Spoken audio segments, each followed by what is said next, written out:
ಈ ವರ್ಷದಲ್ಲಿ ನಾವು ನೋಡ್ತಿರುವಂಥ ಒಂದು ಕೆಂಪು ಚಂದ್ರಗ್ರಹಣ, ಜ್ಯೋತಿಷ್ಯ ಶಾಸ್ತ್ರದಲ್ಲಿ ಇದಕ್ಕೆ ಬಹಳ ಮಹತ್ವ ಇದೆ ಅಂತ ಹೇಳ್ತಾರೆ. ಅಂದರೆ ಈ ಚಂದ್ರಗ್ರಹಣ ಅಶುಭಾನ ಜ್ಯೋತಿಷ್ಯದ ಶಾಸ್ತ್ರದ ಪ್ರಕಾರ?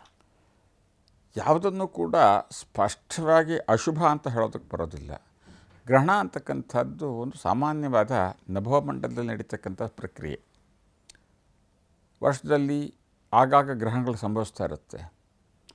ನಮ್ಮ ಭಾರತದಲ್ಲಿ ಇದು ಗೋಚರಿಸಿದರೆ ಅದರ ಆಚರಣೆ, ಅದರ ಧಾರ್ಮಿಕ ಪದ್ಧತಿಯ ಪ್ರಕಾರದಲ್ಲಿ ಅದರ ಆಚರಣೆ, ಅದಕ್ಕೆ ಸಂಬಂಧಪಟ್ಟಂಥ ಪೂಜೆ ಪುನಸ್ಕಾರಾದಿಗಳನ್ನು ಮಾಡ್ಕೊಳ್ತಕ್ಕಂಥದ್ದು ನಮ್ಮ ಪದ್ಧತಿ ಪರಂಪರೆ. ಇಲ್ಲಿ ನಮಗೆ ಗೋಚಾರ ಆಗದೇ ಇರತಕ್ಕಂಥ ಗ್ರಹಣಗಳು ಕೆಲವಷ್ಟು ನಡೀತಾ ಇರುತ್ತೆ ಬೇರೆ ಬೇರೆ ಪ್ರಾಂತ್ಯಗಳಲ್ಲಿ. ಅದರ ಆಚರಣೆ ನಾವು ಒಳಪಡೋದಿಲ್ಲ. ನಿಮ್ಮ ಮೂಲಭೂತವಾದಂಥ ಪ್ರಶ್ನೆ ಇದು ಅಶುಭವ ಅಂತ. ಅಶುಭ ಏನೂ ಅಲ್ಲ. ಕೆಲವು ರಾಶಿಗಳವರಿಗೆ ಗ್ರಹಣಗಳಿಂದ ಒಂದಿಷ್ಟು ಸಣ್ಣ ಪುಟ್ಟ ಸಮಸ್ಯೆಗಳು ಬರುತ್ತೆ ಅಂತ ಹೇಳ್ತಾರೆ. ಸಮಸ್ಯೆಗಳು ಅಶುಭ ಅಂತ ಯಾಕೆ ತಿಳ್ಕೊಬೇಕು? ಸಮಸ್ಯೆಗಳನ್ನು ನಮ್ಮನ್ನು ಇನ್ನಷ್ಟು ಶ್ರೇಯಸ್ಸಿನ ದಾರಿಗೆ ದೂಡೋದಕ್ಕೆ ಸಮಸ್ಯೆಗಳು ಕಾರಣೀಭೂತವಾಗುತ್ತೆ. Problem is the beginning of the fortune ಅಂತಾರೆ ಕೆಲವರು. ಹಾಗಾಗಿ ಅಶುಭ ಅಂತ ನಾನು ಒಪ್ಕೊಳ್ಳೋದಿಲ್ಲ. ಆದರೆ ಗ್ರಹಣದ ಕೆಲವಷ್ಟು ನಿಯಮಗಳನ್ನು ಆಚರಣೆ ಮಾಡಿದರೆ ಅದರಿಂದ ಒಳ್ಳೆಯದೇ ಆಗುತ್ತೆ ಹೊರತು ಕೆಟ್ಟದಂತೂ ಆಗೋದಿಲ್ಲ. ಅದು ಸ್ಪಷ್ಟ ಅಮ್ಮ. ಇವಾಗಿನ ಲೈಫ್ ಸ್ಟೈಲಲ್ಲಿ ಈ ಗ್ರಹಣದ ಆಚರಣೆ ಬಗ್ಗೆ ತುಂಬ ಜನರಿಗೆ ಗೊಂದಲ ಇದೆ. ಕೆಲವರಿಗೆ ನಂಬಿಕೆ ಇದೆ, ಇನ್ನು ಕೆಲವರಿಗೆ ನಂಬಿಕೆ ಇಲ್ಲ. ಕೆಲವರು ಆಫೀಸಲ್ಲಿ ಇರ್ಬೋದು, ಆ ಗ್ರಹಣ ಸಂದರ್ಭದಲ್ಲಿ ಆಚರಣೆ ಹೇಗಿರಬೇಕು? ಆಚರಣೆ ನಮ್ಮ ಭಾರತೀಯ ಪದ್ಧತಿ ಪರಂಪರೆಯಲ್ಲಿ ಗ್ರಹಣ ಅಂತಂದರೆ ಅದು ಒಂದು ಪರ್ವಕಾಲ ಅಂತ. ಇದೊಂದು ಸರಳವಾದ ಸಂಸ್ಕೃತ ಶಬ್ದ ಗ್ರಹಣ ಅಂತ. ಏನಪ್ಪ ಗ್ರಹಣ ಅಂದರೆ ಹಿಡಿಯೋದು ಅಂತ ಇಲ್ಲಿ ಅರ್ಥ. ಪದಗ್ರಹಣ ಅಂತೀವಿ ಅಧಿಕಾರ ಸ್ವೀಕಾರಕ್ಕೆ, ಮದುವೆಗೆ ಪಾಣಿಗ್ರಹಣ ಅಂತೀವಿ, ಗ್ರಹಣ ಅಂತ. ಇದಿಲ್ಲಿ ನಭೋಮಂಡಲದಲ್ಲಿ ನಡೀತಕ್ಕಂತಹ ಒಂದು ವಿಸ್ಮಯ. ಇದನ್ನು ನಮ್ಮ ಪರ್ವಕಾಲ ಅಂತ ಕರೆದರು. ಇದನ್ನು ಅಶುಭ ಕಾಲ ಅಂತ ಕರೀಲಿಲ್ಲ, ಇದೊಂದು ಪರ್ವಕಾಲ ಅಂತ ಕರೆದರು. ವಿಶೇಷವಾದಂತಹ ಒಂದು ಮುಹೂರ್ತ ಅಂತಲೂ ಹೇಳಿದರು ಕೆಲವಷ್ಟಕ್ಕೆ. ಯಾವುದಕ್ಕೆ? ಮದುವೆ ಮುಂಜಿಗೆಲ್ಲ ಮುಹೂರ್ತ.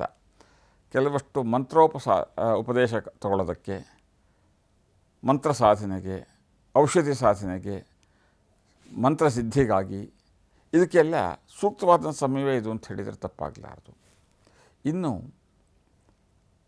ಇದರ ಆಚರಣೆ ಅಂತ ಬಂದಾಗ ಪ್ರಾಂತೀಯವಾಗಿ ಒಂದಿಷ್ಟು ಬದಲಾವಣೆ ಆದರೂ ಕೂಡ ಏಕಪ್ರಕಾರವಾಗಿರತಕ್ಕಂಥ ಒಂದು ಆಚರಣೆ ಪದ್ಧತಿ ಏನಪ್ಪ ಅಂದರೆ ಸಂಪ್ರದಾಯ, ಗ್ರಹಣ ಕಾಲದಲ್ಲಿ ಶರೀರದಲ್ಲಿ ಆಹಾರ ಪಚನವಾಗ್ತಕ್ಕಂಥದ್ದಾಗಬಾರದು.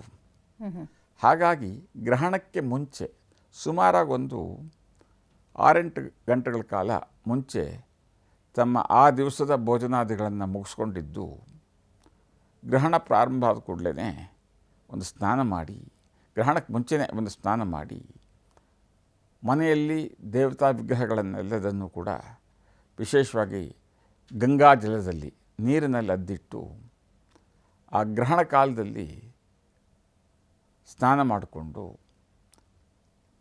ಕೆಲವಷ್ಟು ಜಪ, ಅವರವ್ರಿಗೆ ತಿಳಿದಂಥ ಪೂಜೆ ಪುನಸ್ಕಾರ ಧ್ಯಾನ ಸಾಧನೆಗಳನ್ನು ಮಾಡ್ಕೊಳ್ತಕ್ಕಂಥದ್ದು. ಮತ್ತು ಆ ಗ್ರಹಣ ಕಾಲದಲ್ಲಿ ಅವರವರ ಯೋಗ್ಯತೆಗೆ ಅನುಸಾರವಾಗಿ, ಅವರವರ ಸಾಮರ್ಥ್ಯಕ್ಕೆ ಅನುಸಾರವಾಗಿ ಕೆಲವಷ್ಟನ್ನು ದಾನ ಕೊಡ್ತಕ್ಕಂಥದ್ದು. ಏನಲ್ಲಿ ದಾನ? ಇದು ಚಂದ್ರಗ್ರಹಣ, ಕೇತುಗ್ರಸ್ತ ಚಂದ್ರಗ್ರಹಣ. ಚಂದ್ರ ಮನಃಕಾರಕ. ಚಂದ್ರ ಮನಸೋ ಜಾತಃ ಅಂತಂದರು ವೇದದಲ್ಲಿ. ಮನಃಕಾರಕನಾದ ಚಂದ್ರ ಮನಸ್ಸು ಕೇಂದ್ರೀಕೃತವಾಗಿ, ಮನಸ್ಸಿನಲ್ಲಿ ಯಾವುದೇ ಥರದ ಗೊಂದಲವೂ ಮುಂದೆ ಬರಬಾರದು. ಮಾನಸಿಕವಾಗಿ ದೈಹಿಕವಾಗಿ ನಾವು ನಮ್ಮ ಪರಿವಾರ ಎಲ್ಲ ಆರೋಗ್ಯವಾಗಿರಬೇಕು ಅಂತ ಹೇಳಿ ಪ್ರಾರ್ಥಿಸಿಕೊಂಡು, ತಂಡುಲ ಅಂತಂದ್ರೆ ಅಕ್ಕಿ, ಚಂದ್ರನಿಗೆ ಹೇಳಿರ್ತಕ್ಕಂತಹ ಒಂದು ಧಾನ್ಯ, ಅಕ್ಕಿಯನ್ನು ಮತ್ತು ಕೇತು ಹುರುಳಿಯನ್ನು ದಾನ ಕೊಡ್ತಕ್ಕಂಥದ್ದು. ಬಿಳೆ ಬಟ್ಟೆ ಮತ್ತು ರಜತ ಅಂತಂದರೆ ಬೆಳ್ಳಿಯ ಒಂದು ಯಾವುದಾದ್ರೂ ವಸ್ತುವನ್ನು ದಾನ ಕೊಡ್ತಕ್ಕಂಥದ್ದು. ಮತ್ತು ಅವರವರ ಕುಲದೇವರನ್ನು, ಅವರವರ ಇಷ್ಟ ದೇವರನ್ನು ಸ್ಮರಿಸಿ ತಮ್ಗೆ ಗೊತ್ತಿರತಕ್ಕಂಥ ಮಂತ್ರ ಪಠಣ, ಸ್ತೋತ್ರ ಪಠಣಗಳು, ಜಪ, ಸಹಸ್ರನಾಮಾದಿ ಪಠಣಗಳು, ಅವರು ತಿಳಿದಂಥ ಪೂಜೆಗಳನ್ನು ಆ ಸಮಯದಲ್ಲಿ ಮಾಡ್ಕೊಳ್ತಕ್ಕಂಥದ್ದು. ಅದರ ಹೊರತಾಗಿ ಆ ಸಮಯದಲ್ಲಿ ಅವ್ರಿಗೆ ಹೇಗೆ ಬೇಕೋ ಹಾಗೆ ಕಾಲ ಕಳೆಯೋದು, ನಿದ್ದೆ ಮಾಡ್ತಕ್ಕಂಥದ್ದು, ಅಥವಾ ಇನ್ನೇನೋ ಅವರಿಗೆ ಬೇಕಾದಂಥ ಮನರಂಜನೆ ಕಾರ್ಯಕ್ರಮದಲ್ಲೋ ಊಟೋಪಚಾರದಲ್ಲೋ ನಿರತವಾಗಿರ್ತಕ್ಕಂಥದ್ದು ನಿಷಿದ್ಧವಾದಂಥದ್ದು. ಅದು ನಮ್ಮ ಶಾಸ್ತ್ರಕ್ಕೆ, ಸಂಪ್ರದಾಯಕ್ಕೆ, ಪದ್ಧತಿಗೆ, ಪರಂಪರೆಗೆ ನಿಷಿದ್ಧವಾದಂಥದ್ದು ಅಂತಕ್ಕಂಥದ್ದು ಸ್ಪಷ್ಟವಾಗಿ. ಹಾಗೆ ಗ್ರಹಣದ ಆಚರಣೆ ಏನು ಅಂತ ಕೇಳಿದಾಗ, ಗ್ರಹಣದ ದಿವಸ ಈ ವರ್ಷ ಗ್ರಹಣ ಈ ಗ್ರಹಣ ಪ್ರಾರಂಭವಾಗ್ತಕ್ಕಂಥದ್ದು ಈ ಸಂವತ್ಸರದಲ್ಲಿ ಇದು ಕೊನೆಯ ಗ್ರಹಣ. ಈ ವಿಶ್ವಾಸ ಸಂವತ್ಸರದಲ್ಲೇ ಇದು ಕೊನೆಯ ಗ್ರಹಣ ಮತ್ತು ಈ ಕ್ಯಾಲೆಂಡರ್ ಇಯರ್ನಲ್ಲೂ ಕೂಡ ಇದು ಒಂದೇ ಗ್ರಹಣ. ಹಾಗಂದು ಮಾತ್ರ ಇದಕ್ಕೆ ವಿಶೇಷತೆ ಅಂತಲ್ಲ, ಬೇರೆ ಗ್ರಹಣಗಳ ಥರನೇ ಇದು ಒಂದು ಗ್ರಹಣ. ಆ ದಿವಸ ಶುಚಿರ್ಭೂತರಾಗಿ ಬೆಳಗ್ಗೆ ಸುಮಾರೊಂದು ನಿತ್ಯಕರ್ಮಾದಿಗಳನ್ನು ಮುಗಿಸಿದ ನಂತರದಲ್ಲಿ ಸುಮಾರೊಂದು 9-10 ಗಂಟೆ ಒಳಗಡೆ ಅವರ ಆಹಾರ ಸೇವನೆಯನ್ನು ಮುಗಿಸ್ಕೊಂಡು ಆ ದಿವಸದ ಮಧ್ಯಾಹ್ನದ ಊಟ ಉಪಚಾರಗಳನ್ನು ಸ್ವಲ್ಪ ಬೇಗಲೇ 9-10-11 ಗಂಟೆ ಒಳಗಡೆ ಮ್ಯಾಕ್ಸಿಮಮ್ ಅದು ಮುಗಿಸ್ಕೊಂಡಿದ್ದು ಗ್ರಹಣ ಹಿಡಿತಕ್ಕಂಥದ್ದು ಮಧ್ಯಾಹ್ನ ಸುಮಾರು 3 ಗಂಟೆ 18 ನಿಮಿಷ. ಅದಕ್ಕೊಂದು 5-6 ಗಂಟೆಗಳ ಕಾಲ ಏನಾದ್ರು ಗ್ಯಾಪ್ ಇಟ್ಕೊಂಡಿದ್ದು, ತಮ್ಮ ದೈಹಿಕ ಬಾಧೆಗಳನ್ನೆಲ್ಲ ಅದಕ್ಕೆ ಮುಂಚೆ ಮುಗಿಸ್ಕೊಂಡಿದ್ದು, ಅಂದರೆ ಪ್ರಕೃತಿ ಕರೆಗಳಾದಂತಹ ಮಲಮೂತ್ರ ವಿಸರ್ಜನಾದಿಗಳನ್ನು ಗ್ರಹಣದಂತಹ ಪರ್ವಕಾಲದಲ್ಲಿ ಮಾಡಬಾರದು ಅಂತಕ್ಕಂಥದ್ದು. ಅದಕ್ಕೆ ಮುಂಚೆನೇ ಅದನ್ನೆಲ್ಲ ಮುಗಿಸ್ಕೊಂಡಿದ್ದು ಶುಚಿರ್ಭೂತರಾಗಿ ಗ್ರಹಣದ ಆಚರಣೆಗೆ ಸಿದ್ಧರಾಗಬೇಕಾದಂಥದ್ದು. ಆ ಗ್ರಹಣ ನಡೀತಕ್ಕಂಥ ಪೂರ್ಣ ಅವಧಿ ದೀರ್ಘವಾದಷ್ಟು ಕೂಡ ಇದೊಂದು ರೀತಿ ಅದೃಷ್ಟದಾಯಕ. ಆಗಪ್ಪ ಅಂದರೆ ಆ ಸಮಯದಲ್ಲಿ ದೇವತಾರಾಧನೆಗೆ ಬಹಳ ಹೆಚ್ಚಿನ ಸಮಯ ಸಿಗತ್ತೆ. ಜಪ ಸಾಧನೆಗೆ, ಮಂತ್ರೋಪದೇಶಗಳಿಗೆ, ಮಂತ್ರೋಪದೇಶ ತಗೊಳ್ಳೋದಕ್ಕೆ, ಬೇರೆ ಬೇರೆ ಸಾಧನೆಗಳಿಗೆ ಹೆಚ್ಚಿನ ಸಮಯ ಅವಕಾಶ ಇರುತ್ತೆ. ಕೆಲವು ಗ್ರಹಣಗಳು ಅರ್ಧ ಗಂಟೆ 3/4 ಗಂಟೆ ಮುಗಿದು ಹೋಗ್ಬಿಡುತ್ತೆ. ಯಾವ ಸ್ತೋತ್ರ ಪಾಠಾದಿಗಳನ್ನು ಮಾಡೋದಕ್ಕೆ ಅವಕಾಶವೇ ಆಗೋದಿಲ್ಲ. ಇಲ್ಲಿ ಹಾಗಲ್ಲ. ನಾವು ದೇವಸ್ಥಾನಗಳಿಗೆ ಹೋಗಿ ದಾನ ಕೊಡೋದಕ್ಕೆ, ಪುರೋಹಿತರ ಮನೆಗೆ ಕರೆದು ದಾನ ಕೊಡೋದಕ್ಕೆ, ಜಪ ಮಾಡ್ಕೊಳ್ಳೋದಕ್ಕೆ ಸಾಕಷ್ಟು ಸಮಯ ಇದೆ. ಅದನ್ನು ಮಾಡ್ಕೊಳ್ತಕ್ಕಂಥದ್ದು.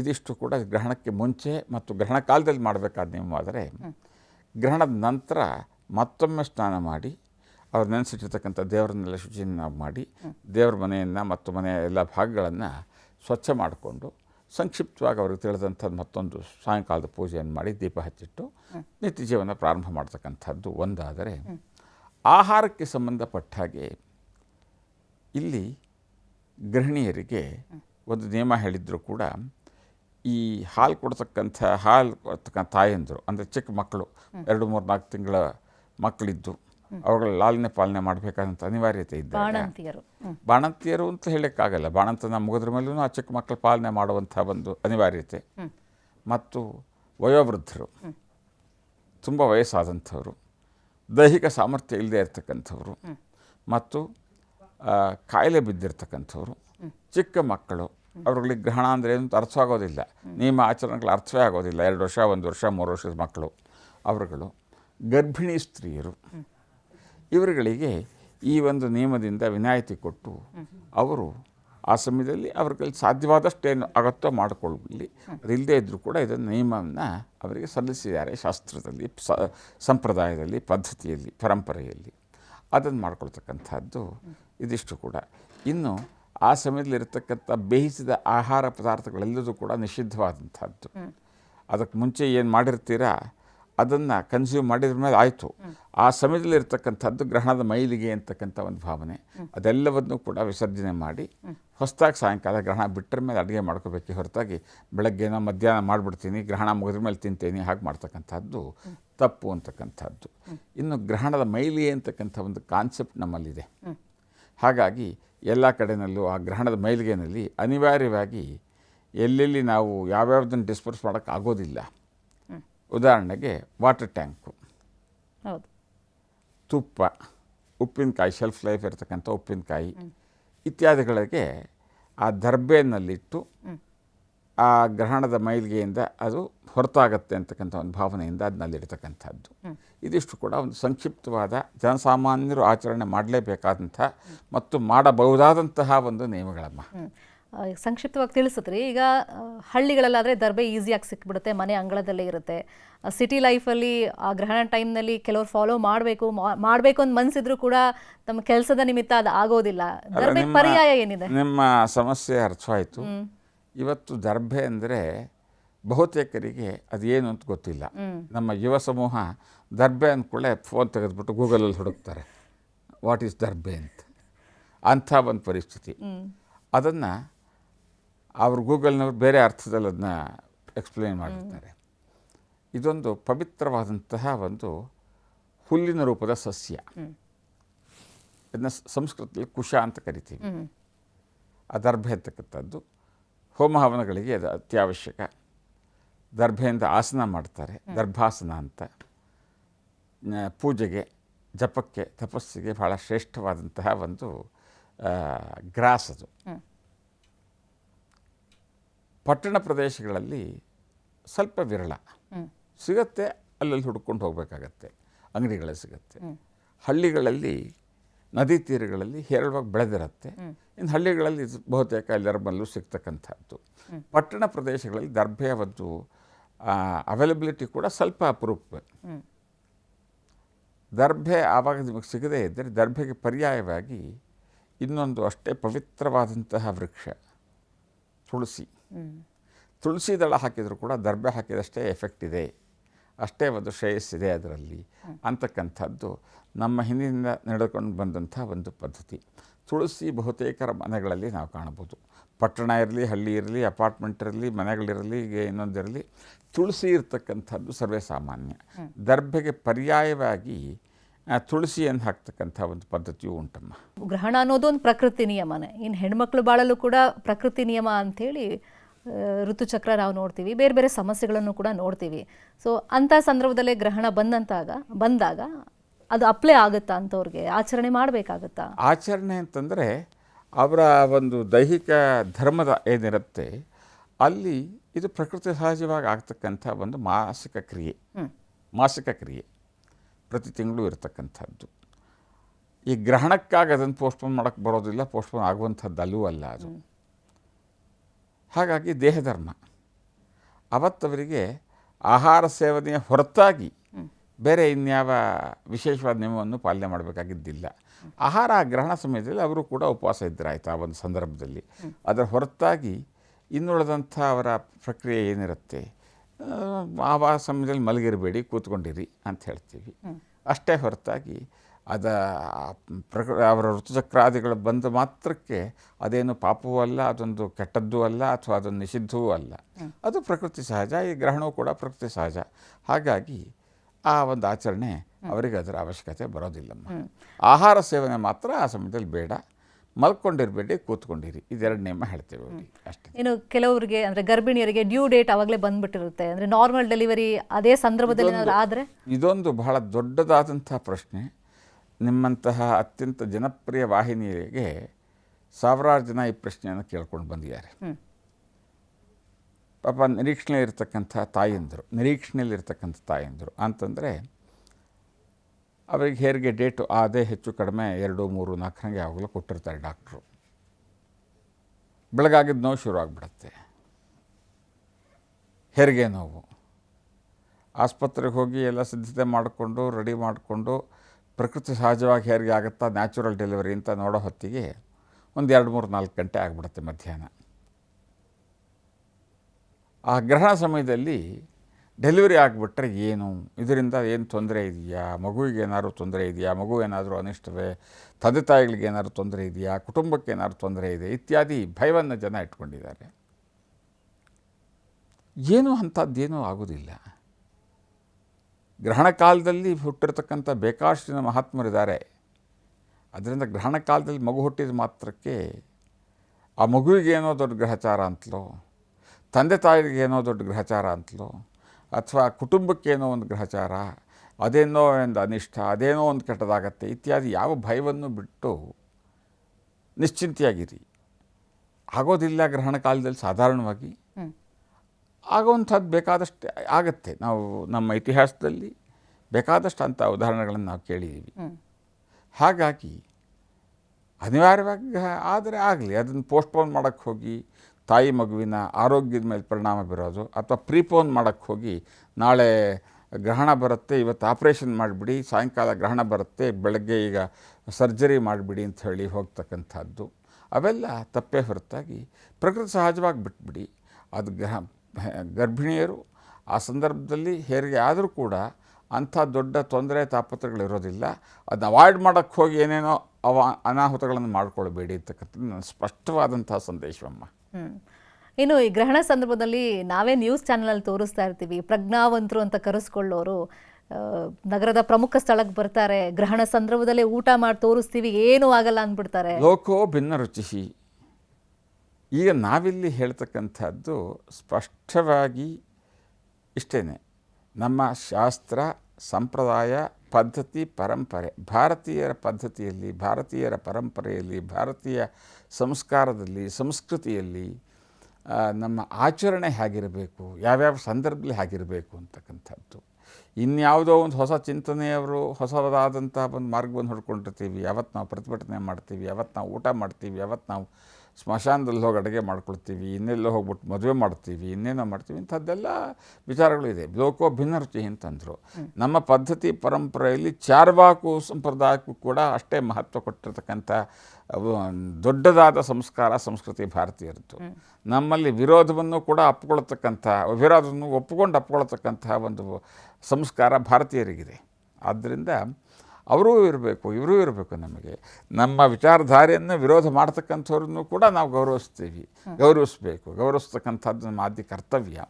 ಈ ವೈಜ್ಞಾನಿಕ ಮನೋಭಾವ ಅಂತ ಹೇಳಿ ಅವತ್ತು ಏನೇನೋ ಮಾಡ್ತಕ್ಕಂಥ ಬಹಳಷ್ಟು ಜನ ಇದ್ದಾರೆ. ಅದು ಅವರವರ ನಂಬಿಕೆ, ಅವರವರ ಆಚರಣೆಗೆ ಬಿಟ್ಟಂಥದ್ದು. ಈ ಗ್ರಹಣದಲ್ಲಿ ನಾವೇನು ಹೇಳ್ತೀವಿ, ಜ್ಯೋತಿಷ ಶಾಸ್ತ್ರದ ಮುಖಾಂತರ ಅಥವಾ ನಮ್ಮ ಪದ್ಧತಿ, ಪರಂಪರೆ, ಶಾಸ್ತ್ರ, ಸಂಪ್ರದಾಯದಲ್ಲಿ ನಾವೇನನ್ನು ಹೇಳಕ್ಕೆ ಹೊರಟಿದ್ದೀವಿ, ಆದಷ್ಟು ಕೂಡ ನಮ್ಮ ಭಾವನೆಗಳಿಗೆ, ಆ ಭಾವನೆಯ ವ್ಯಾಪ್ತಿ ಒಳಗೆ ಬರುವಂಥದ್ದು. ಅದು ನಮ್ಮ ನಂಬಿಕೆ, ನಮ್ಮ ಪದ್ಧತಿ, ನಮ್ಮ ಆಚರಣೆಗೆ ಬರುವಂಥದ್ದು. ಇನ್ನು ಅದನ್ನ ವಿರೋಧ ಮಾಡ್ತಕ್ಕಂಥವ್ರು ಇದ್ದಾರೆ. ಅವರು ವಿರೋಧ ಮಾಡಿಕೊಳ್ಳಿ. ಅವರ ಬುದ್ಧಿಗೆ ಗ್ರಹಣ ಹಿಡಿದಿದೆ ಅಂತ ಕೆಲವರು ಹೇಳ್ತಾರೆ. ಅದನ್ನು ಕೂಡ ನಾನು ಒಪ್ಪೋದಿಲ್ಲ. ಇಲ್ಲ, ಅದು ಅವರವರ ವಿಚಾರಧಾರೆ, ಅವರವರ ಒಂದು ನಂಬಿಕೆ. ಹಾಗಾದ ಮಾತ್ರಕ್ಕೆ ನಮ್ಮ ಭಾರತೀಯರಲ್ಲೇ ಬಹಳಷ್ಟು ಜನ ಬೇರೆ ಬೇರೆ ಮತದವರು, ಅವರು ಈ ಗ್ರಹಣದ ಆಚರಣೆ ನಾವು ಮಾಡಲ್ವಲ್ಲ, ಇದರಿಂದ ನಮಗೆ ಏನಾದ್ರು ತೊಂದರೆ ಇದೆಯಾ ಅಂತ ಬಂದ ಹತ್ರ ಕೇಳ್ತಾ ಇರ್ತಕ್ಕಂಥವ್ರು ಇದ್ದಾರೆ. ನಮ್ಮ ಸೋದರ ಧರ್ಮೀಯರಾದಂತಹ ಇಸ್ಲಾಂ ಧರ್ಮದವರು ತುಂಬ ಜನ ನನಗೆ ಬಂದು ಕೇಳಿದ್ದಾರೆ, ಗ್ರಹಣದ ಆಚರಣೆ ನಾವು ಮಾಡಬೇಕಾ ಗುರುಗಳೇ, ಗ್ರಹಣದ ಆಚರಣೆ ನಮಗಿದೆಯಾ? ಈಗ ನಿನ್ನೆ ಹೊತ್ತಿಗೆ ಯಾರೋ ಒಂದು 2-3 ದಿನ ಇಸ್ಲಾಂ ಧರ್ಮದ ಆಚರಣೆ ಇಟ್ಕೊಂಡಿರ್ತಕ್ಕಂಥ ಪ್ರಮುಖರು, ಉದ್ಯಮಿಗಳು, ನಮ್ಮಲ್ಲಿ ಚಂದ್ರನ ಕುರಿತು ಚಂದ್ರನ ಆಧಾರ ಇಟ್ಕೊಂಡು ನಮ್ಮ ಹಬ್ಬ ಆಚರಣೆಗಳು, ಈ ರಂಜಾನ್ ಹಬ್ಬದ ಮಧ್ಯದಲ್ಲಿ ನಮಗೆ ಚಂದ್ರಗ್ರಹಣ ಬಂದಿರತಕ್ಕಂಥದ್ದು, ನಮಗೆ ಇದರ ಆಚರಣೆ ಇದೆಯಾ, ಇದಕ್ಕೆ ಏನು ಮಾಡಬೇಕು ನಾವು? ಮಾಡಿದ್ರೆ ನಿಮ್ಮ ಪದ್ಧತಿ ಪರಂಪರೆಯಲ್ಲಿ ಏನು ಹೇಳಿದ್ದಾರೆ ಅಂತಕ್ಕಂಥದ್ದು ನಿಮ್ಮ ಪಂಡಿತರನ್ನು, ನಿಮ್ಮ ಪುರೋಹಿತರನ್ನು ಅಥವಾ ಮುಲ್ಲಾಗಳನ್ನು ಕೇಳಿ ತಿಳ್ಕೊಳ್ಳಿ. ಇಲ್ಲ ಅವರು ಇದ್ರ ಬಗ್ಗೆ ಏನು ಹೇಳ್ತಾ ಇಲ್ಲ ಸರಿಯಾಗಿ, ನೀವು ಹೇಳಿ ಗುರುಗಳೇ. ಸರಿ, ಹಾಗೆ ನಾವು ಹೇಳುವಂಥದ್ದು ನೀವು ಆಚರಣೆ ಮಾಡೋದಾದರೆ ಊಟ ಬೆಳಗ್ಗೆ ಮುಂಚೆ ಮಾಡಿ, ಸಾತ್ವಿಕವಾದ ಆಹಾರ ಇಟ್ಕೊಂಡಿರಿ. ಮತ್ತು ಇನ್ನೇನು ಚಂದ್ರ ಗ್ರಹಣ ಮುಗಿಯೋವರೆಗೆ ಏನೂ ತಗೋಬೇಡಿ. ಅದಕ್ಕೆ ಅವ್ರು ಭಾಳ ಚೆನ್ನಾಗಿ ಹೇಳಿದ್ರು, ಈ ರಂಜಾನ್ ಹಬ್ಬ ಇರೋದ್ರಿಂದ ಊಟ ನಾವು ಬೆಳಗಿನ ಜಾಮ ಮಾಡಿಬಿಡ್ತೀವಿ, ದಿವಸ ಎಲ್ಲ ಉಪವಾಸ ಇರ್ತೀವಿ ನಾವು. ಆದರೆ ಚಂದ್ರ ಗ್ರಹಣ ಮುಗಿಯೋ ಹೊತ್ತಿಗೆ ನಮ್ಮದು ರೋಜಾ ಮುಗಿದು ಹೋಗಿರುತ್ತೆ, ಊಟ ಅವೈಲ್ ಮಾಡ್ತೀವಿ, ಅಷ್ಟು ಸಾಕಾಗತ್ತೆ. ನೀವು ನಿಮಗೆ ತಿಳಿದಂಥ, ನಿಮಗೆ ನಂಬಿಕೆ ಇರತಕ್ಕಂಥ ದೇವರನ್ನ ಕುರಿತು ಅವಾಗ ಧ್ಯಾನ ಮಾಡ್ಕೊಳ್ಳಿ. ಇನ್ನೂ ನಿಮಗೆ ನಂಬಿಕೆ ಇದ್ದರೆ ಏನಾದರೂ ವಸ್ತುನ ದಾನ ಮಾಡಿ. ದಾನ ಮಾಡೋದ್ರಲ್ಲಿ ನಮಗೆ ಭಾಳ ನಂಬಿಕೆ ಇದೆ. ನಮ್ಮ ಪದ್ಧತಿಯಲ್ಲಿ, ಧರ್ಮದಲ್ಲಿ, ನಂಬಿಕೆಯಲ್ಲಿ ದಾನಕ್ಕೆ ಮಹತ್ವ ಕೊಟ್ಟಿದ್ದೀವಿ. ಹಾಗಿದ್ರೆ ಏನಾದರೂ ದಾನ ಮಾಡಿ ಅಂತ ಹೇಳಿದೆ. ಹಾಗಾಗಿ ಇದೆಲ್ಲ ಅವರವರ ನಂಬಿಕೆಗೆ ಒಳಪಟ್ಟಂಥದ್ದು. ನಾವಿಲ್ಲಿ ಹೇಳ್ತಕ್ಕಂಥದ್ದು ಏನಿದ್ರೂ ಕೂಡ ಈ ಒಂದು ಪದ್ಧತಿಯನ್ನು, ಈ ಒಂದು ಪರಂಪರೆಯನ್ನು ನಂಬಿಕೊಂಡು ಆ ನಂಬಿಕೆಯ ಮೇಲೆ ಒಂದು ಗೌರವವನ್ನು ಇಟ್ಟಿರ್ತಕ್ಕಂಥವ್ರಿಗೆ ಮಾತ್ರವೇ ಹೊರತಾಗಿ ಸೈಂಟಿಫಿಕ್ ಟೆಂಪರ್ಮೆಂಟ್ ಅಂತನ್ನೋ ಹೆಸರಿನಲ್ಲಿ ಕೆಲವಷ್ಟು ಇವರೇನು ಮೌಢ್ಯ ವಿರೋಧಿ ಆಚರಣೆ ಅಂತ ಅನ್ನೋ ಹೆಸರಿನಲ್ಲಿ ಏನೇನೋ ಮಾಡೋದಕ್ಕೆ ಹೋಗ್ತಾರೆ. ಕೆಲವರು ಗ್ರಹಣ ಕಾಲದಲ್ಲಿ ಮದುವೆ ಮಾಡಬೇಕು ಅಂಥೇಳಿ ಮದುವೆಗೆ ಇಟ್ಕೊಂಡಿದ್ದಾರೆ. ಗ್ರಹಣ ಕಾಲದಲ್ಲೇ ಮದುವೆ ಆಗಬೇಕು, ಏನಾಗತ್ತೆ ನೋಡೋಣ ಅಂತಕ್ಕಂಥವ್ರು. ಇನ್ನು ಕೆಲವರು ಗ್ರಹಣ ಕಾಲದಲ್ಲಿ ಊಟ ಮಾಡ್ತೀವಿ, ಅದು ಸಾರ್ವಜನಿಕವಾಗಿ ಯಾವುದೋ ಒಂದು ಚೌಕದಲ್ಲಿ, ಯಾವುದೋ ಒಂದು ಸರ್ಕಲ್ನಲ್ಲೋ, ಯಾವುದೋ ಒಂದು ಪಬ್ಲಿಕ್ ಪ್ಲೇಸ್ನಲ್ಲಿ ಅಲ್ಲಿ ಅಡುಗೆ ಮಾಡಿ ಊಟ ಮಾಡೋದು, ಅಥವಾ ಅಡುಗೆ ಮಾಡ್ಕೊಂಡು ತಂದುಬಿಟ್ಟು ಅಲ್ಲೆಲ್ಲ ಊಟ ಮಾಡೋದು, ಇನ್ನೇನೋ ಸ್ಮಶಾನದಲ್ಲಿ ಏನೋ ಮಾಡೋದು ಮಾಡ್ಕೊಳ್ಳಿ.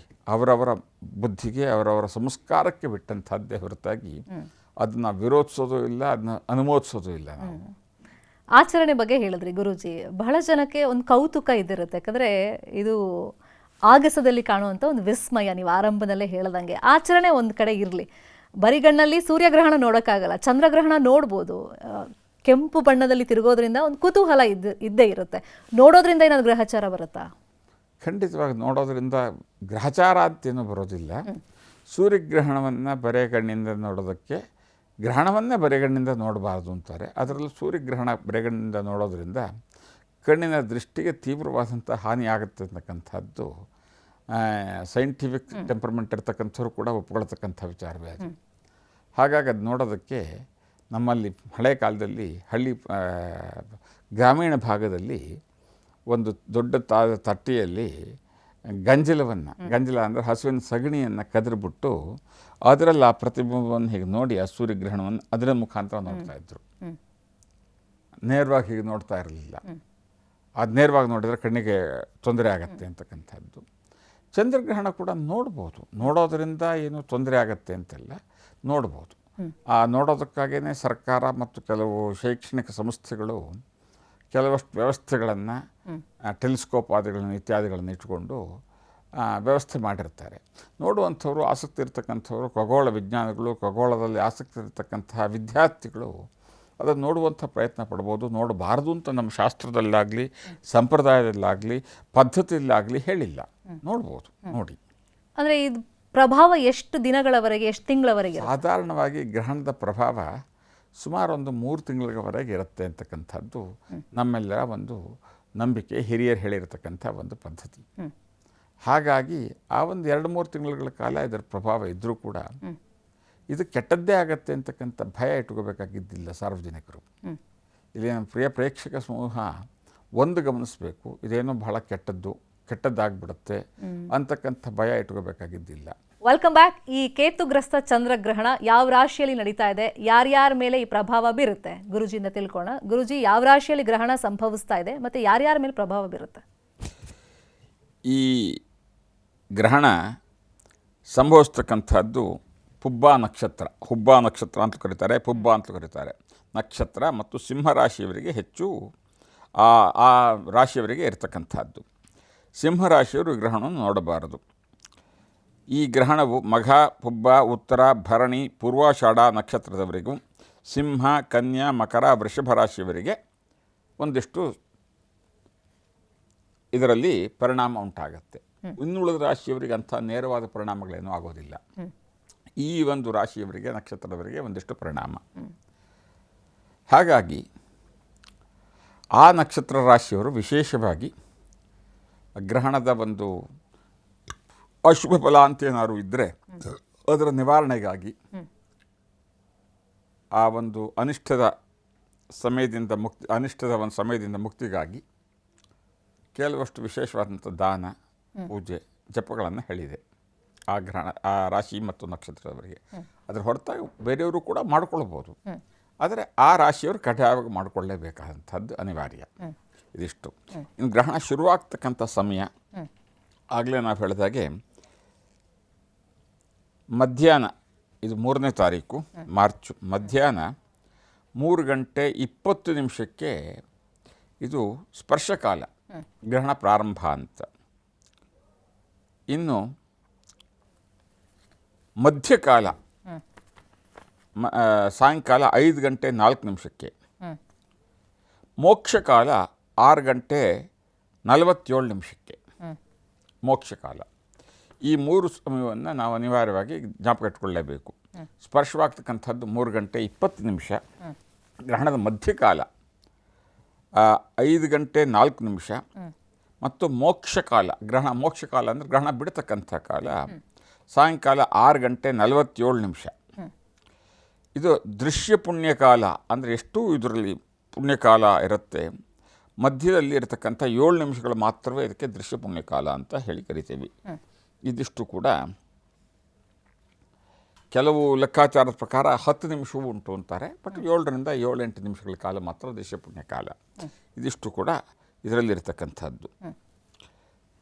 ಈ ರಾಶಿ ನಕ್ಷತ್ರದವರು ನಾನು ಯಾರ್ಯಾರಿಗೆ ಹೇಳಿದೆ, ಆ ರಾಶಿ ನಕ್ಷತ್ರದವರು ವಿಶೇಷವಾಗಿ ಏನಾದರೂ ಒಂದು ಬೆಳ್ಳಿದು ಸಣ್ಣದು ಅವ್ರ ಕೈಲಾದಂಥದ್ದು, ಮತ್ತು ಸ್ವಲ್ಪ ಅಕ್ಕಿ, ಸ್ವಲ್ಪ ಹುರುಳಿಯನ್ನು, ಮತ್ತು ಒಂದು ಬಿಳೆ ಬಟ್ಟೆ, ಇದಿಷ್ಟನ್ನು ದಾನ ಮಾಡ್ತಕ್ಕಂಥದ್ದು. ಮತ್ತು ಗ್ರಹಣ ಕಾಲದಲ್ಲಿ ಸ್ನಾನ ಮಾಡಿಕೊಂಡು ಒಂದಿಷ್ಟು ದೇವರಿಗೆ ವಿಶೇಷವಾಗಿ ಪೂಜೆ, ಜಪ, ಧ್ಯಾನ ಇತ್ಯಾದಿ ಮಾಡ್ಕೊಳ್ತಕ್ಕಂಥದ್ದು ಅವ್ರಿಗೆ ಶ್ರೇಯಸ್ಸಾಗತ್ತೆ. ಅನಿವಾರ್ಯವಾಗಿ ಕಚೇರಿನಲ್ಲಿರಬೇಕು, ಆಫೀಸ್ನಲ್ಲಿರಬೇಕು, ಅಥವಾ ಇನ್ನೇನೋ ಅನಿವಾರ್ಯ, ಅವರಿಗೆ ಅಲ್ಲಿರೋದಕ್ಕಾಗೋದಿಲ್ಲ ಅಂಥವರು ಉಪವಾಸ ಇದ್ದು ಮನೆಗೆ ಬಂದು ಸ್ನಾನ ಮಾಡಿ ಅನಂತರ ಕೂಡ ಈ ದಾನವನ್ನು ಕೊಟ್ಟು, ಅನಿವಾರ್ಯ ಬೇರೆ ಮಾರ್ಗ ಇರೋದಿಲ್ಲ, ಎಲ್ಲ ಪ್ರಯಾಣ ಮಾಡ್ತಾ ಇರ್ತಾರೆ, ವಿಮಾನದಲ್ಲೆಲ್ಲೋ ಇರ್ತಾರೆ, ಇನ್ನೆಲ್ಲಿಂದಲೋ ಬರುತ್ತಾರೆ, ಇತ್ಯಾದಿ ಅನಿವಾರ್ಯ ಕಾರಣ ಅಂತ ಹೇಳ್ತೀವಿ. ಅನಿವಾರ್ಯ ಅಂತಂದಾಗ ಅನ್ಲಿಮಿಟೆಡ್, ಅದು ಎಷ್ಟು ಹೊತ್ತು ಬೇಕಾದ್ರೂ ಯಾವ ಸಂದರ್ಭದಲ್ಲಾರೋ ಆಗ್ಬೋದು, ಅನಿವಾರ್ಯ.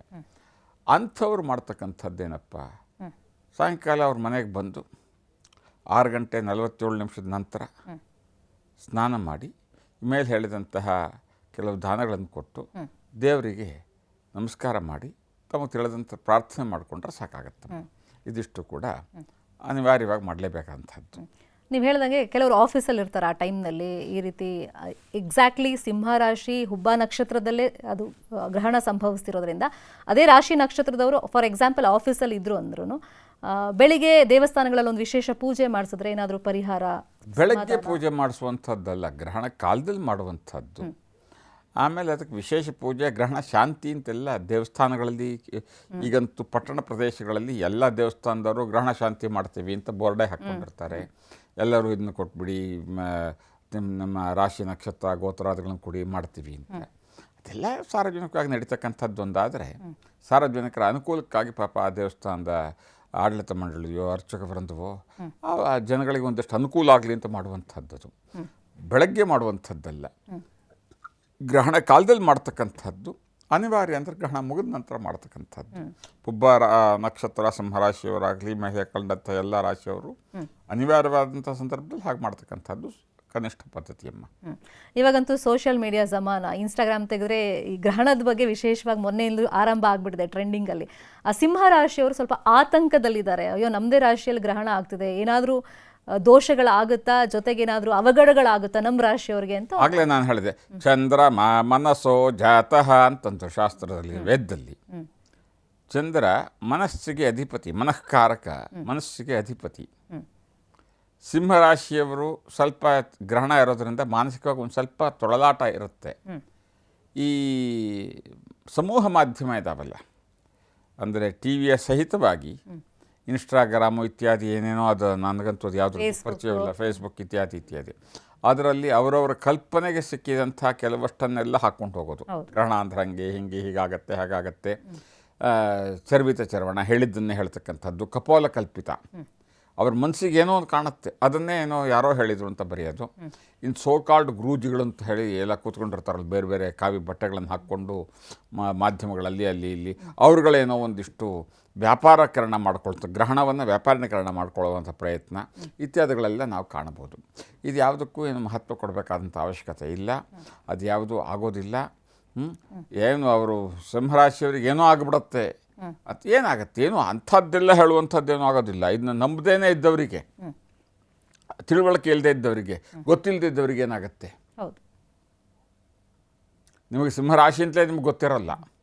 ಈಗ ನಾನು ಇಲ್ಲಿಗೆ ಬರಬೇಕಾದ್ರೆ ಪಾಪ ನಮ್ಮನ್ನು ಕರ್ಕೊಂಡು ಬರ್ತಾ ಇದ್ದ ಚಾಲಕಂದು ಒಂದು ಪ್ರಶ್ನೆ ಇತ್ತು, ಸ್ವಾಮಿಗಳೇ ನನಗೆ ಗ್ರಹಣದಿಂದ ನನಗೇನಾದ್ರು ಗ್ರಹಣ ಹಿಡಿಯತ್ತಾ ಅಂತ ಕೇಳೋದು. ಇಲ್ಲಪ್ಪ ನಿಂಗೇನು ಗ್ರಹಣ ಹಿಡಿಯಲ್ಲ, ಏನೋ ನಾಡ್ದೇನೋ ನನ್ನ ರಾಶಿಗೆ ಹಿಡಿಯುತ್ತೆ ಅಂದಿದ್ದಾರೆ. ನನ್ನ ಹೆಸರು ಎಂಥದೋ ಪಾಪ ಹೆಸರು ಮರ್ತು ಬಿಟ್ಬಿಟ್ಟೆ, ಏನೋ ಒಂದು ಹೆಸರು ಹೇಳೋದು, ಆ ರಾಶಿಯವರಿಗೆಲ್ಲ ಗ್ರಹಣ ಬಂತಲ್ಲ, ಆ ಹೆಸರಿನವರಿಗೆಲ್ಲ ಯಾರಪ್ಪ ಹೇಳಿರು ಅಂದೆ.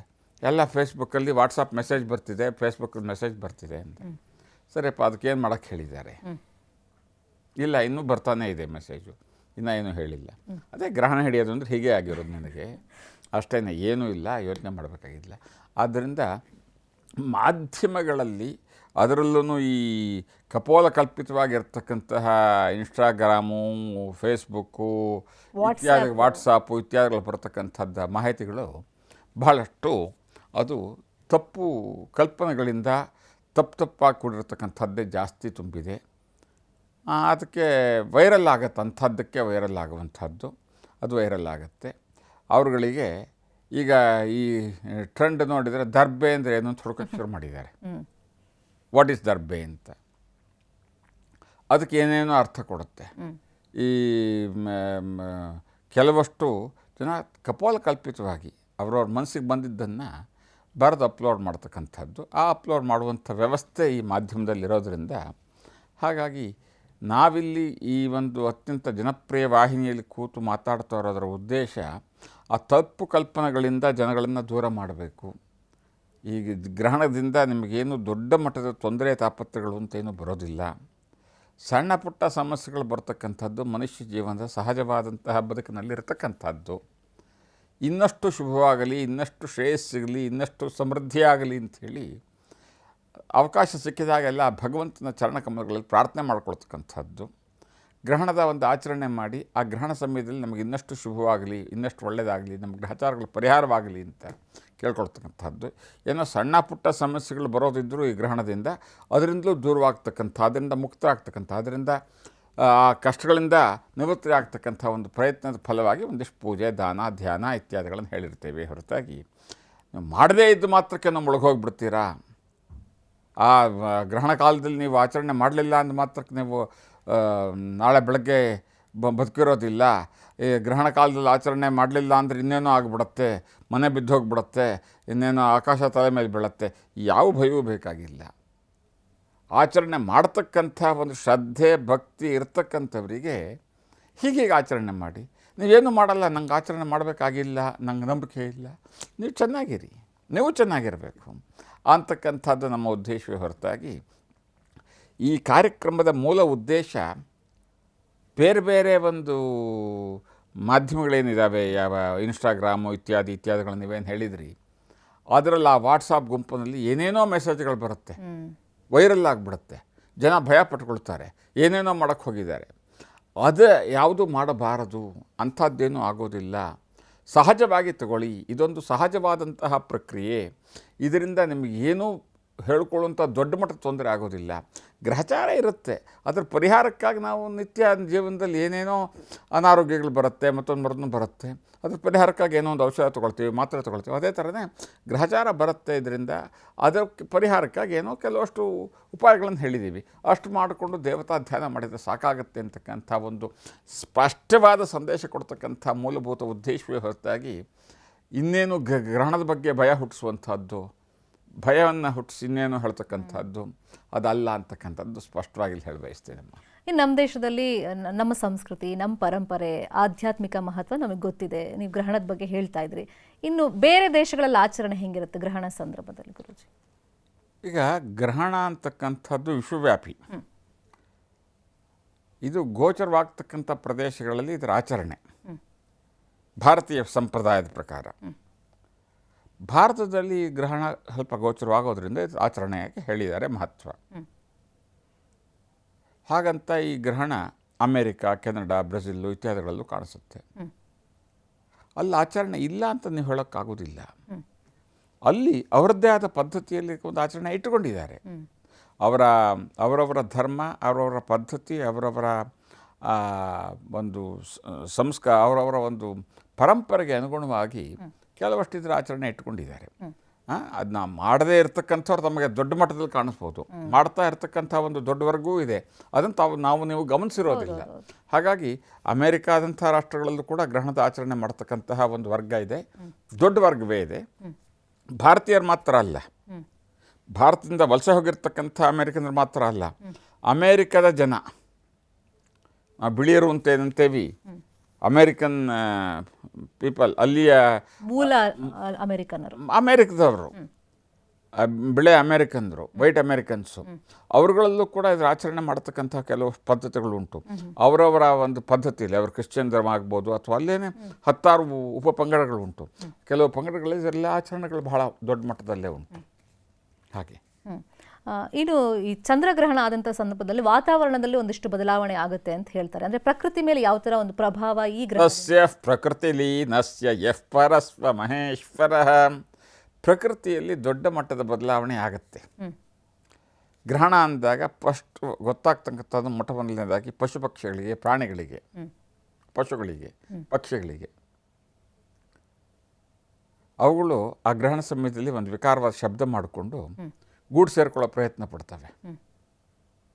ಇನ್ನು ರಾತ್ರಿ ಹೊತ್ತೀಚೆ ಬರತಕ್ಕಂಥ ಕೆಲವು ಪಕ್ಷಿಗಳು, ಉದಾಹರಣೆಗೆ ಗೂಬೆ ಏನಂತೀರ ಅದಕ್ಕೆ, ಓಲ್ ಅಂತಿರಲ್ಲ ಅದು, ಇತ್ಯಾದಿ ಕೆಲವು ಪಕ್ಷಿಗಳು, ಆಮೇಲೆ ಬಾವಲಿಗಳು, ಅದಕ್ಕೆ ಅಂತಾರೆ ಬ್ಯಾಟ್, ಅವೆಲ್ಲ ಈ ಸಮಯದಲ್ಲಿ ಈಚೆ ಬರುತ್ತೆ, ರಾತ್ರಿ ಆಗಿಬಿಡುತ್ತೆ ತಿಳ್ಕೊಂಡು.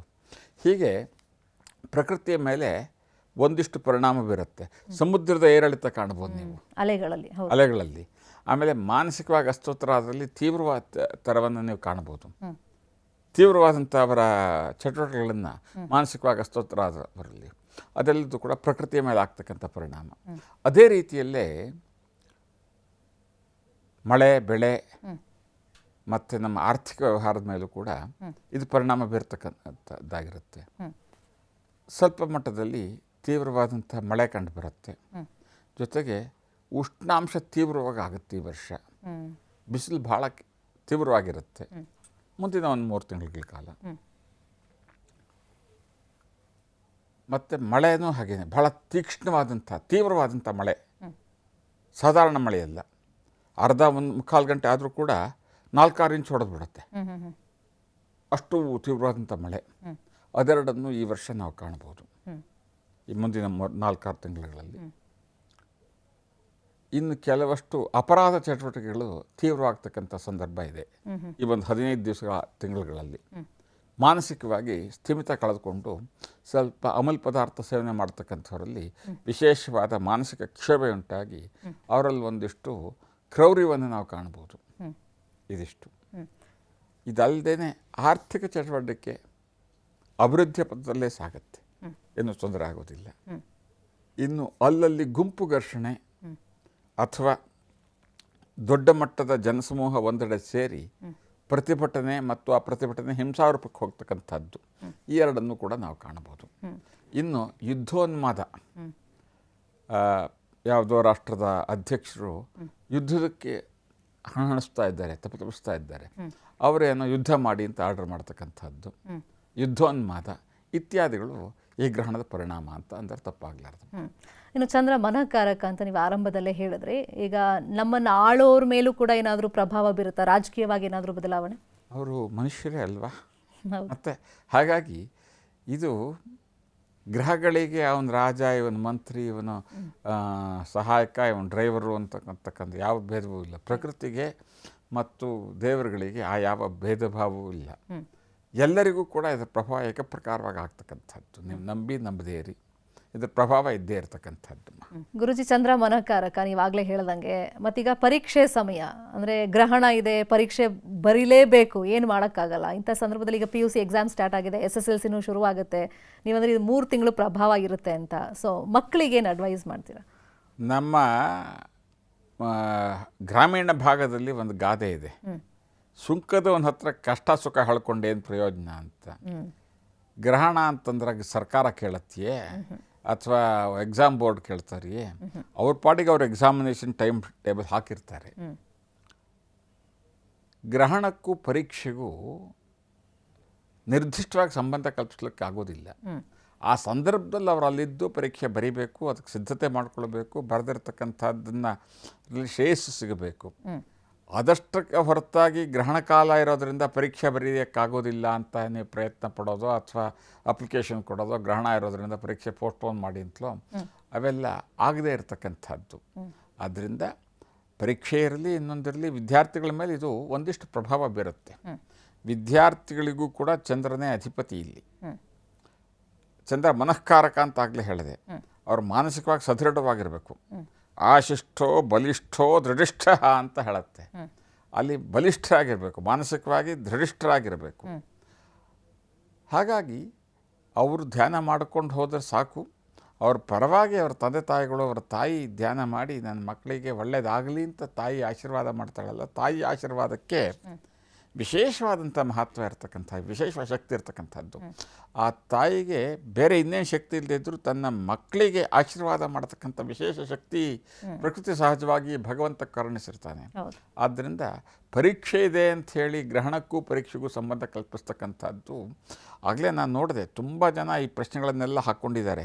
ಆವತ್ತು PUC ಪರೀಕ್ಷೆ ಇದೆ, ಏನು ಮಾಡಬೇಕು, ಆವತ್ತು ಇನ್ಯಾವುದೋ SLC ಪರೀಕ್ಷೆ ಬಂದುಬಿಡುತ್ತೆ ಒಂದೆರಡು ತಿಂಗಳಲ್ಲಿ, ಮುಂದಿನ ದಿವಸಗಳಲ್ಲಿ ಇದರ ಪರಿಣಾಮ ಇರೋದು SLC ಪರೀಕ್ಷೆ ಮೇಲೆ ಪ್ರಭಾವ ಬೀರುತ್ತಾ, ನನ್ನ ಮಗ ಫೇಲ್ ಆಗ್ತಾನ, ಮಗಳ ರ್ಯಾಂಕ್ ಬರಲ್ವಾ ಅಂತ ಇತ್ಯಾದಿಗಳನ್ನು. ಆ ಗ್ರಹಣಕ್ಕೂ ಇದಕ್ಕೂ ಸಂಬಂಧ ಕಲ್ಪಿಸ್ಕೊಳ್ಬೇಡಿ. ನಿಮ್ಮ ಪಾಡಿಗೆ ನಿಮ್ಮ ಪ್ರಯತ್ನವನ್ನು ನೀವು ಪಾಡಿ, ದೇವತಾ ಪ್ರಾರ್ಥನೆ ಮಾಡಿ ಅಷ್ಟೇ, ಅಷ್ಟು ಸಾಕಾಗತ್ತೆ.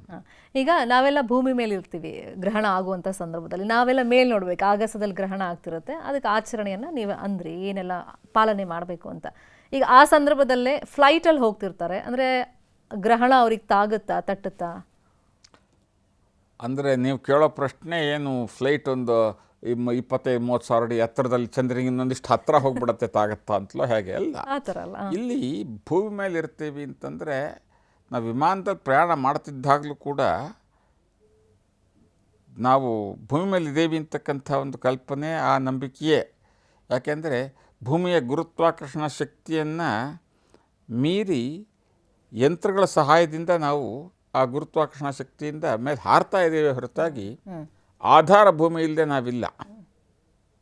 ಹೌದು, ಆ ಯಂತ್ರಗಳ ಸಹಾಯದಿಂದ ಆ ಗುರುತ್ವಾಕರ್ಷಣ ಶಕ್ತಿಯಿಂದ ಮೀರಿ ನಾವು ಹಾರ್ತಾ ಇದ್ದೀವಿ ಅಷ್ಟೇ. ಹಾಗಾಗಿ ನಮಗೆ ಇಲ್ಲೇನು ಆಚರಣೆ ಇದೆ, ಆ ಆಚರಣೆಯನ್ನು ಅಲ್ಲಿ ಕೆಲವು ಮಟ್ಟಿಗೆ ಆಚರಣೆಯಲ್ಲಿ ನೀವು ಮಾಡಲಿಕ್ಕೆ ಆಗುವಂಥದ್ದು. ಉದಾಹರಣೆಗೆ ನೀವಲ್ಲಿ ಆಹಾರ ತಗೋಬೇಡಿ ಆ ಸಮಯದಲ್ಲಿ ಎಂದಿರ್ತೀವಿ. ಸಾಧ್ಯವಾದರೆ ನಿಮಗೆ ಗೊತ್ತಿದ್ದರೆ, ತಿಳುವಳಿಕೆ ಇದ್ದರೆ ಆಹಾರ ತಗೋಬೇಡಿ ಆ ಸಮಯದಲ್ಲಿ. ಮಲಮೂತ್ರಾದಿ ವಿಸರ್ಜನೆಗಳೇ ಮಾಡಲಿಕ್ಕೆ ಹೋಗಬೇಡಿ ಆ ಸಮಯದಲ್ಲಿ.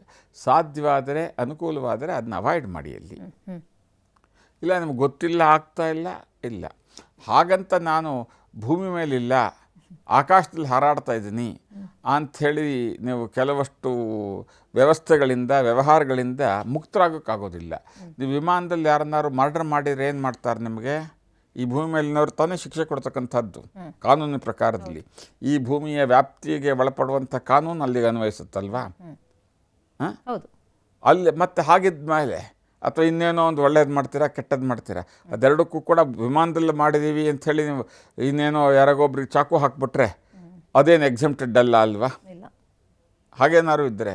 ಅದರಿಂದ ಭೂಮಿ ಮೇಲಿನ ಆಚರಣೆ ಏನುಂಟು ಅದಷ್ಟು ಕೂಡ ಮಾಡ್ತಕ್ಕಂಥದ್ದೇ. ಅಫ್ಕೋರ್ಸ್ ಇಂಥ ಪ್ರಶ್ನೆಗಳು ಇಲ್ಲಿ ಯಾತಕ್ಕೆ ಕೇಳಬೇಕಾದ ಅನಿವಾರ್ಯತೆ ಬಂತಪ್ಪ ಅಂತಂದರೆ ನನಗೆ ಅರ್ಥವಾಗತ್ತೆ.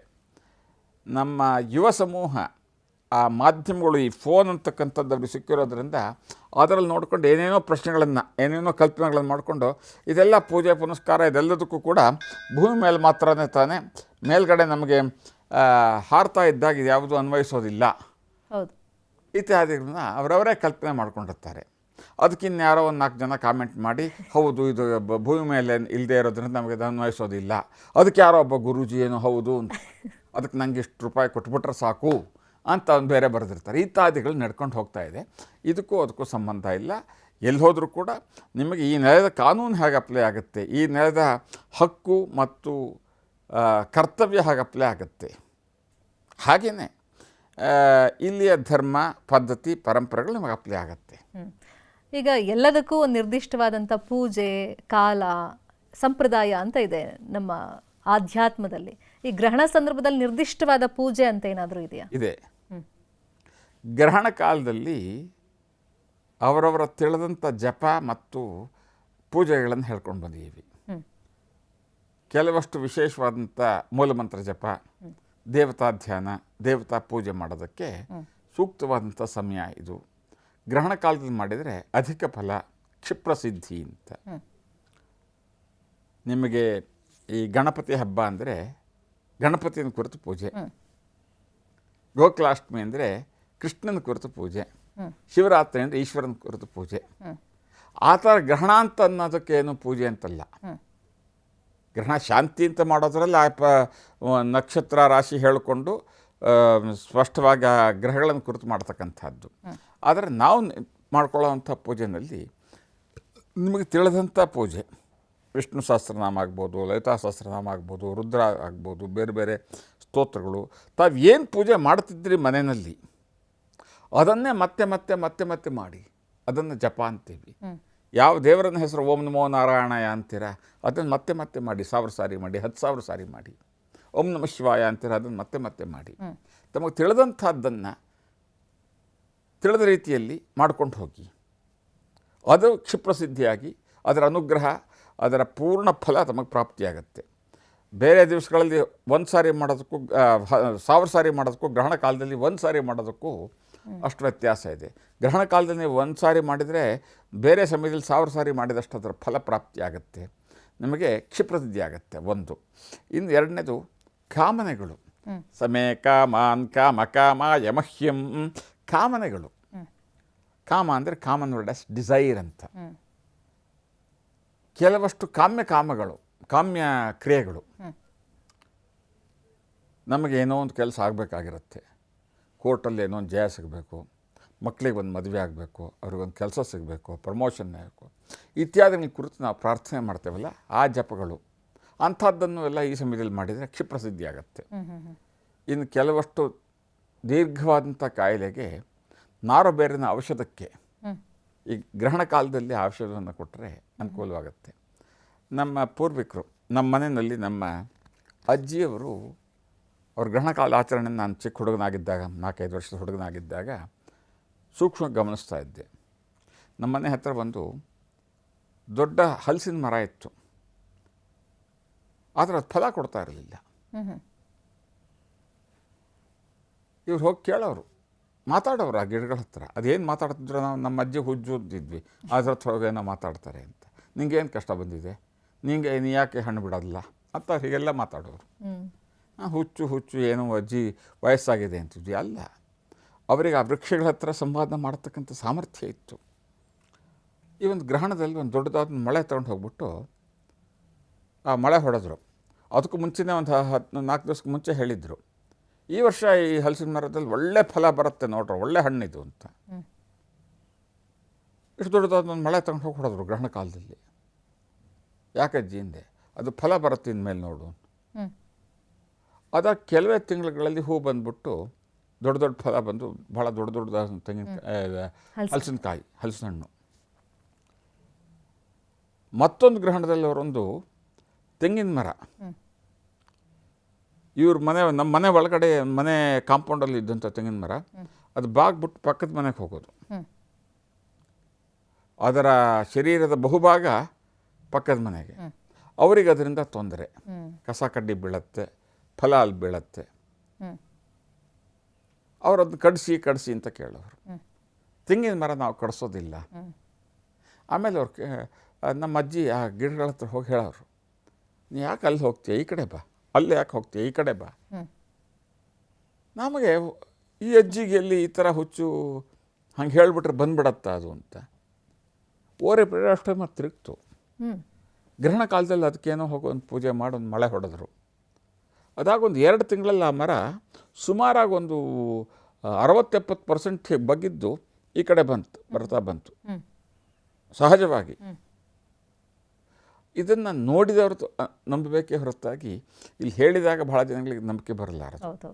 ಈ ಥರ ಗ್ರಹಣ ಕಾಲದಲ್ಲಿ ವಿಶೇಷವಾದಂಥ ಸಾಧನೆ ಮಾಡೋದಕ್ಕೆ ಆಗ್ತಕ್ಕಂಥ ಒಂದು ಪರ್ವಕಾಲ ಇದು ಅಂತ ಹೇಳ್ತೀವಿ ನಾವು. ಇದನ್ನ ಅನಿಷ್ಟ ಕಾಲ ಅಂತ ಹೇಳೋದಿಲ್ಲ, ಕೆಟ್ಟ ಕಾಲ ಅನ್ನೋದಿಲ್ಲ. ಇದೊಂದು ಪರ್ವಕಾಲ, ಇದೊಂದು ಸಾಧನೆಗೆ ಮಹತ್ತರವಾದಂಥ ಶುಭ ಮುಹೂರ್ತ ಅಂತಲೇ ಕರಿತೀವಿ ನಾವು. ಇನ್ನಾಗಲೇ ಶುದ್ಧೀಕರಣದ ಬಗ್ಗೆ ನೀವು ಅಂತ ಇದ್ರಿ, ಸ್ನಾನ ಮಾಡಿ ಮತ್ತೆ ಹೊಸದಾಗಿ ಅಡುಗೆ ಮಾಡ್ಕೋಬೇಕು, ಪೂಜೆ ಮಾಡಬೇಕು ಅಂತೆಲ್ಲ ಅಂದರೆ, ಸ್ನಾನ ಅಂತ ಬಂದಾಗ ಸಿಟಿಲಿ ಸಾಧ್ಯ ಇಲ್ಲ ಬಿಡಿ, ಬಟ್ ಎಲ್ಲಿ ಮಾಡಿದ್ರೆ ಶ್ರೇಷ್ಠ? ನದಿಯಲ್ಲಿ ಸ್ನಾನ ಮಾಡಿದ್ರೇನಾ, ಸಮುದ್ರದಲ್ಲಿ ಸ್ನಾನ ಮಾಡಿದ್ರೇನಾ? ಸ್ನಾನೇನ ಶುದ್ಧಿ ನತು ಚಂದನೇನ ಅಂದಂತಹ ಭಾರತೀಯ ಪದ್ಧತಿ ಪರಂಪರೆಯಲ್ಲಿ ಸ್ನಾನಕ್ಕೆ ಬೇರೆ ಬೇರೆ ಮಾರ್ಗಗಳನ್ನು ಹೇಳಿದ್ರು ಕೂಡ ಇಂತಹ ಪರ್ವಕಾಲಗಳಲ್ಲಿ ನದಿ ಸ್ನಾನ, ಸಂಗಮ ಸ್ನಾನ ಅಥವಾ ಸಾಗರ ಸ್ನಾನ ಅಂತ ಹೇಳಿದರು. ನದಿ, ಜೀವನದಿ, ದೊಡ್ಡದಾದಂಥ ನದಿ, ಗಂಗಾ, ಯಮುನಾ, ಗೋದಾವರಿ ನದಿ ಅಂತ ದೊಡ್ಡ ದೊಡ್ಡ ನದಿಗಳಾಗಬೇಕು. ಕಾವೇರಿ ಯಾವುದು, ತುಂಗಾ, ಭದ್ರಾ ಯಾವುದೂ ಆಗುತ್ತೆ. ಅದು ಅಲ್ಲದೇ ಅದಕ್ಕಿಂತಲೂ ಶ್ರೇಷ್ಠ ಯಾವುದಪ್ಪ ಅಂದರೆ ಸಂಗಮ. ಎರಡು ನದಿ ಅಥವಾ ಎರಡಕ್ಕಿಂತಲೂ ಹೆಚ್ಚಿನ ನದಿಗಳು ಸೇರ್ತಕ್ಕಂತಹ ಒಂದು ಕ್ಷೇತ್ರ ನಮ್ಮ ಕರ್ನಾಟಕದಲ್ಲಿ ಕೂಡ್ಲಿ ಅಂತಕ್ಕಂಥಲ್ಲಿ ಆ ಶಿವಮೊಗ್ಗ ಜಿಲ್ಲೆಯಲ್ಲಿ ಹೌದು. ತುಂಗಾ ನದಿನೂ ಬರುತ್ತೆ, ಭದ್ರಾ ನದಿನೂ ಬಂದು ಅದೆರಡು ಸೇರಿಕೊಂಡು ತುಂಗಭದ್ರಾ ಅಂತ ಆಗುತ್ತೆ. ಈ ಥರ ಬೇಕಾದಷ್ಟು ನದಿಗಳು ಜೋಡಣೆ ಆಗುತ್ತೆ. ಆ ಸೇರ್ತಕ್ಕಂಥ ಸಂಗಮ ಕ್ಷೇತ್ರ ಏನಿರುತ್ತೆ ಅದು ವಿಶೇಷವಾದಂಥ ಪುಣ್ಯಕ್ಷೇತ್ರ ಅಂತ ಕರಿತೀವಿ ನಾವು. 2-3 ನದಿ ಸೇರ್ಕೊಳ್ತಕ್ಕಂಥ ಕ್ಷೇತ್ರಗಳು. ಇದಲ್ಲದೆ ಸಾಗರ ಸ್ನಾನ, ಸಾಗರ ಅಂತಂದರೆ ಸಮುದ್ರ, ಸಮುದ್ರದಲ್ಲಿ ಸ್ನಾನ ಮಾಡ್ತಕ್ಕಂಥ ಇನ್ನೂ ವಿಶೇಷವಂತೆ. ಹಾಗಂತ ಮಾತ್ರಕ್ಕೆ ನಮಗೆ ಇಲ್ಲೆಲ್ಲೋ ಬೆಂಗಳೂರಿನಲ್ಲೋ ಬೊಂಬಾಯಿನಲ್ಲೋ ಕೂತ್ಬಿಟ್ಟು ನಮಗೆ ಇಲ್ಲಿ ಸಮುದ್ರವೂ ಇಲ್ಲ, ಬೊಂಬಾಯಿನಲ್ಲಿ ಸಮುದ್ರ ಇದೆ, ಬೆಂಗಳೂರಿನಲ್ಲೋ ಮೈಸೂರಲ್ಲೋ ಕೂತ್ಬಿಟ್ಟು ನಮಗೆ ಇಲ್ಲಿ ಸಮುದ್ರ ಇಲ್ಲ, ನದಿ ಇಲ್ಲ, ಸಂಗಮ ಇಲ್ಲ, ಏನು ಮಾಡೋದು, ಇಲ್ಲೆಲ್ಲೋ ಟಿ ವಿನಲ್ಲಿ ಕೂತ್ಬಿಟ್ಟು ಗುರುಗಳು ನದಿ ಸ್ನಾನ ಮಾಡಿ ಅಂದ್ಬಿಟ್ರು ಅಂತ ನೀವು ಯೋಚನೆ ಮಾಡಬೇಕಾಗಿದ್ದಿಲ್ಲ. ತಮಗೆ ಅನುಕೂಲ ಇರತಕ್ಕಂತಹ ವ್ಯವಸ್ಥೆಯಲ್ಲಿ ಕೆರೆ ಕಟ್ಟೆಗಳಾಗ್ಬೋದು, ಕಲ್ಯಾಣಿಗಳಾಗ್ಬೋದು, ಬಾವಿ ಆಗ್ಬೋದು, ಬೇಡ ನಮ್ಮ BWSSB ಬಿಡ್ತಕ್ಕಂಥ ನಲ್ಲಿ ನೀರೇ ಆಗ್ಬೋದು, ಯಾವುದನ್ನೇ ತಗೊಂಡು ಆ ನದಿ ಆ ನೀರಿನಲ್ಲಿ ನಮ್ಮ ಭಾವನೆಯನ್ನು ತಂದುಕೋಬೇಕಲ್ಲಿ. ಗಂಗೆ ಚೈಮುನೆ ಚೈವ ಗೋದಾವರಿ ಸರಸ್ವತಿ ನರ್ಮದೆ ಸಿಂಧು ಕಾವೇರಿ ಜಲೇಸ್ಮಿನ್ ಸನ್ನಿಧಿಂ ಕುರು. 7 ನದಿಗಳ ಒಂದು ಅನುಗ್ರಹ ಅಲ್ಲಿದೆ. ಈ ಗಂಗೆ ಇರ್ತಕ್ಕಂತಹ ನೀರೇ ಪವಿತ್ರವಾದ ಗಂಗಾ ಜಲ, ಗಂಗಾ ಮಾತೆ. 7 ನದಿಗಳ ಪವಿತ್ರವಾದಂಥ ಜಲ ಅಲ್ಲಿದೆ ಅಂತಕ್ಕಂಥ ಒಂದು ಪವಿತ್ರವಾದ ಭಾವನೆಯಿಂದ ನೀವು ಸ್ನಾನ ಮಾಡಿ ಸಾಕು. ತಣ್ಣೀರು ಸ್ನಾನ ಮಾಡಿ, ಆಗಲಿಲ್ಲ ಬಿಸಿನೀರು ಸ್ನಾನ ಮಾಡಿ. ಏನಪ್ಪ ಗುರುಗಳು ಭಾಳ ಕಾಂಪ್ರಮೈಸ್ ಮಾಡ್ಕೊಳ್ತಿದ್ದಾರೆ ಅಂತ ನಿಮ್ಗೆ ಅನಿಸ್ಬೋದು. Trade, tradition and technology need to be revised and updated. Trade, tradition and technology ದಿವಸ ಬದಲಾಗ್ತಕ್ಕಂಥದ್ದು ಇದು. ಇಲ್ಲಿ ಕಾಂಪ್ರಮೈಸ್ ಅಲ್ಲ ಇದು. It is an practical aspects of the life. ಇರತಕ್ಕಂಥ ತಮ್ಮಲ್ಲಿ ಬಕೆಟ್ನಲ್ಲಿರ್ತಕ್ಕಂಥ ನೀರಿಗೆ ಆ 7 ನದಿಗಳ ಪವಿತ್ರವಾದ ಜಲ ಎಲ್ಲಿದೆ ಅಂತಕ್ಕಂಥ ಭಾವನೆಯಿಂದ, ಗಂಗಾ ನದಿಯಲ್ಲಿದೆ, ಗಂಗಾ ನದಿಯ ನೀರು, ಕಾವೇರಿ ನೀರು ಅಂತಕ್ಕಂಥ ಒಂದು ಭಾವನೆಯಿಂದ ಅಲ್ಲಿ ಸ್ನಾನ ಮಾಡಿ. ಅದರಲ್ಲಿ ತಮಗೆ ಆ ಒಂದು ಪವಿತ್ರವಾದ ಫಲ ಪ್ರಾಪ್ತಿಯಾಗುತ್ತೆ.